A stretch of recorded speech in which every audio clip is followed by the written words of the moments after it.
Hello everyone, and welcome to this virtual book launch of the volume The Legacy of Division, East and West after 1989. My name is Ferenc Laczo, and I am an assistant professor at Maastricht University. I have just co-edited this volume with Luka-Lisa Gabrielčić, an editor of the Slovene journal Razpočja. Our volume is being published by CEU Press in cooperation with Eurozine, a European network of cultural journals, without whose help we would have never been able to complete this project. Our ambition with the Legacy of Division was to launch a broad-based discussion on one of the most controversial subjects in Europe today, East-West relations. We felt that on the 30th anniversary of 1989, this subject would deserve some additional attention and could use some nuance and also historical depth. We have therefore decided to approach a number of prominent academicians and public intellectuals with three questions.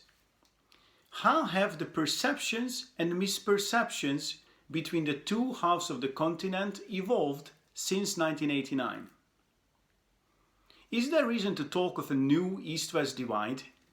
And if so, what characterizes it and why has such a divide re-emerged?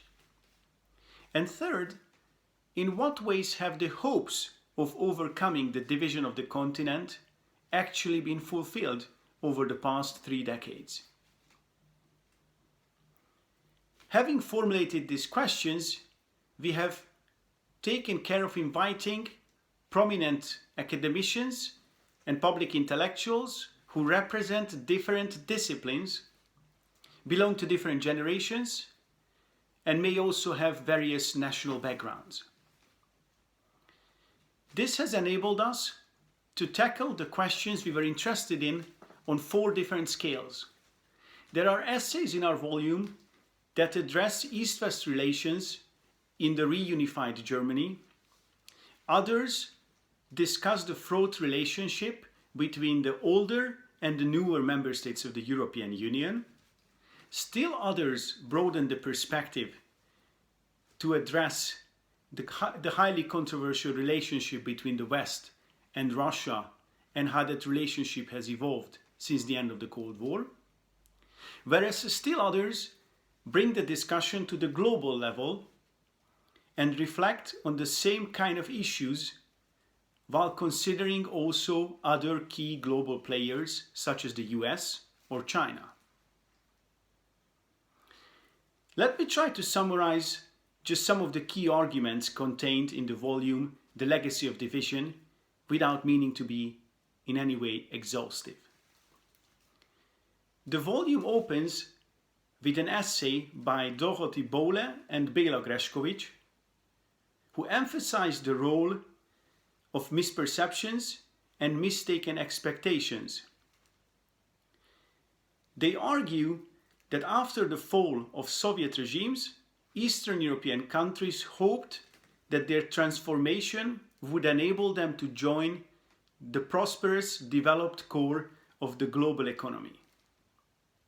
They also hoped and trusted that the European Union would not only strengthen but also in fact act as a guarantor of liberal democratic consolidation in Eastern Europe. Both of these expectations have turned out to be largely mistaken in more recent years. Ivan Krastev, in a wide-ranging conversation with Eurozine's editors Reka Kinga-Pap and Simon Garnett, refines some of the key theses of his recently published book, co-authored with Stephen Holmes, The Lights That Failed.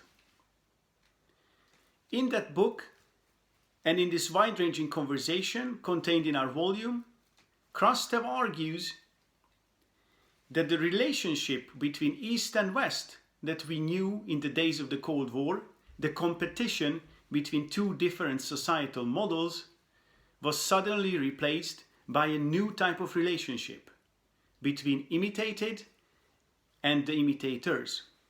Eastern Europeans found themselves in the role of imitators, and this has over time bred resentment and generated the kind of political projects of rebellion we see today.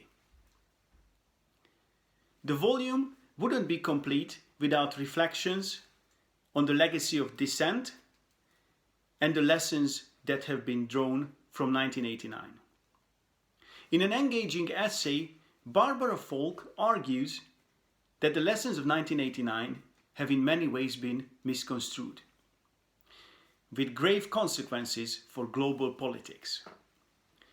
Falk argues that among American policymakers and decision makers in particular, the idea that revolutions can erupt spontaneously and democratization could happen in an instance became an act of faith, leading to the belief that the military invasion of Iraq could have fortunate consequences.